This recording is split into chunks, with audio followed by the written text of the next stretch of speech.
जाने माने चिंतक हैं, हम लोग के शुभेच्छु हैं और मैं जब भी ऐसी चर्चा करता हूं इन्हें ज़रूर आमंत्रित करता हूं। स्नेही जी, आपका शुक्रिया हमें समय दिए। तो सर, ये थोड़ा मनुस्मृति को पढ़ाए जाने की बात चल रही है, आप इसको किस तरह से देखते हैं? बहुत बहुत धन्यवाद आपको आदरणीय मिश्र जी, और आपने ज्वलंत मुद्दे पर तुरंत ही डिबेट करा डाली। यही भारत समाचार की विशेषता है और आपके चैनल की लोकप्रियता का यही कारण है। देखिए, ये जो जिस डिपार्टमेंट में लाया जा रहा था, महत्वपूर्ण वो है, विधि विभाग में इसको लॉ डिपार्टमेंट में लाया जा रहा था। और लॉ का मतलब है कानून। मतलब ये सही है कि संस्कृत में और तमाम जो समाजशास्त्र है वहाँ तुलनात्मक रूप से हो सकता है इसका अध्ययन होता ही होगा, तो वहाँ उतना नहीं है। लेकिन ये लॉ डिपार्टमेंट में लाने का मतलब है एक तरह से कानूनी तरह से उसकी व्याख्या करने की योजना इनकी थी जी। अच्छा, दूसरी बात में है कि कुलपति जी को इसलिए दोषी मान रहा हूँ कि डीन और एचओडी जो भी होंगे उस डिपार्टमेंट के, निश्चय ही वो कम से कम इनकी नियुक्त तो नहीं है, क्योंकि 12 साल 15 साल के पहले कोई प्रोफेसर जो है डीनशिप नहीं बन सकता है। वो निश्चय ही कांग्रेस गवर्नमेंट के रहे होंगे। इसका मतलब है कि निश्चय ही यहाँ हरी झंडी बीसी साहब की ओर से होगी, और जैसे ही उन्हें पता लगा कि तो विरोध हो रहा है, जैसा कि इनका तरीका है, तुरंत उसको वापस कर लिया।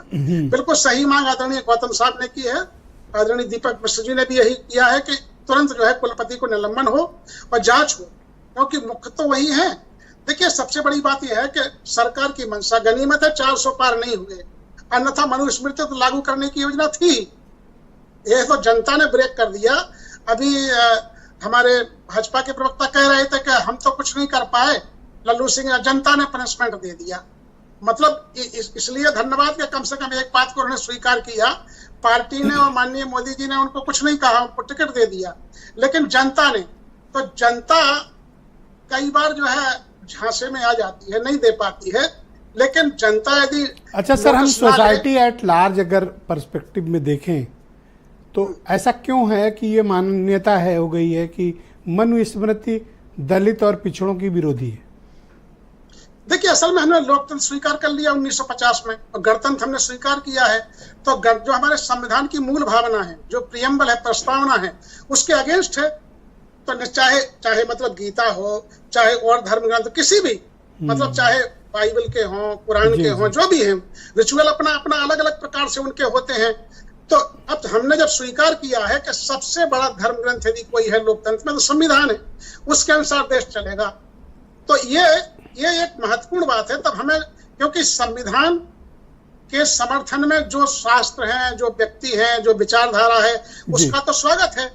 लेकिन संविधान के अपोजिट जो जा रहे हैं, स्वतंत्रता, बंधुता, जातिवाद का विनाश, वैज्ञानिक सोच, ये सब साइंटिफिक टेम्परामेंट, यही तो संविधान की सोच है।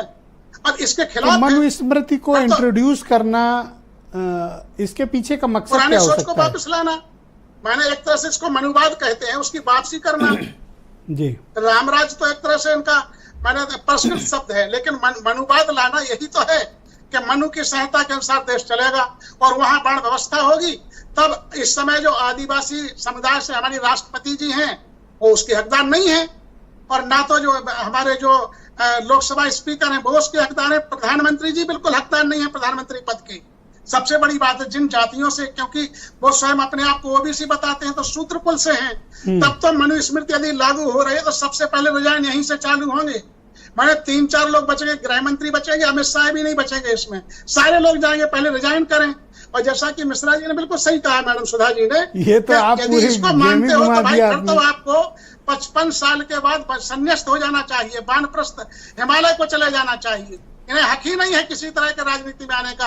ये संविधान ही है जो आपकी श्वास चलने तक, यदि जनता आपको स्वीकार करती है तो आप पद पर रह सकते हैं। तो मनुस्मृति 55 साल के बाद स्वीकार नहीं करती सर? नहीं, वो वानप्रस्थ आश्रम का जो समय है, अब उसको क्या माने, चौथा पंच वानप्रस्थ मतलब कि जंगल चले जाओ, भाई घर के काम, माने सांसारिकता से निवृत्त होना। माननीय योगी जी संन्यास्त हो चुके थे, घर से संन्यास कोई मतलब नहीं, लेकिन संविधान ही है कि उन्हें राज्य से मतलब है। जनता के दुख दर्द से मतलब है? ये तो जिन्हें आपने- माला जपनी चाहिए ये थी, तो अपने टेबल आश्रम में पलट बैठना दिया। चाहिए था।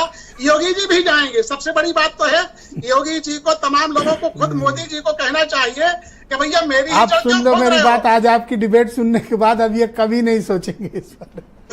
नहीं, सही बात है। नहीं, भाई, आज जहां मोदी जी तख्ता की पलट जाति दिया। बताई गई है वो तो हमारे साथ अरे। है। सोपच तेली कलवारा जहां इनको रखा गया तो मोदी जी तो हमारी कैटेगरी में है। सबसे पहले रामचरितमानस से लेकर के मनुस्मृति हाँ। में जहां माननीय मोदी जी हैं वहीं चूड़ा है, वहीं चमार है, वहीं वाल्मीकि है, वहीं कुमार है और वहीं केवट है, वहीं इनको पर राजा है। नहीं बना सकते तो सर? ये तो मोदी जी को इनको हटाने राजा का नहीं बना बहाना सकते? ढूंढ रहे थे।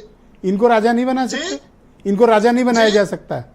नहीं क्या भाई, ये तो देखिए छत्रपति साहू जी महाराज को बाकायदा पूना के ब्राह्मणों ने, कोल्हापुर के ब्राह्मणों ने बहिष्कार किया था।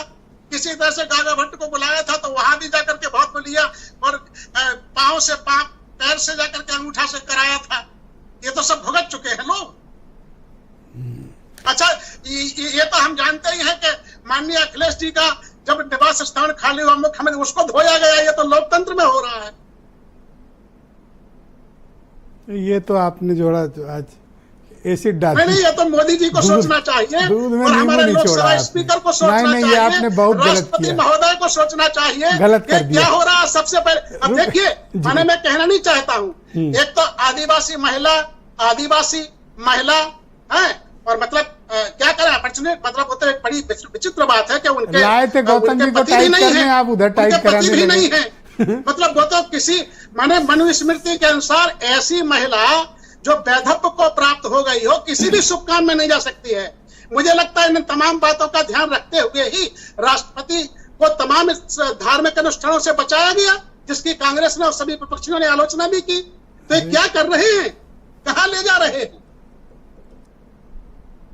सर वीरेंद्र जी भी आ गए।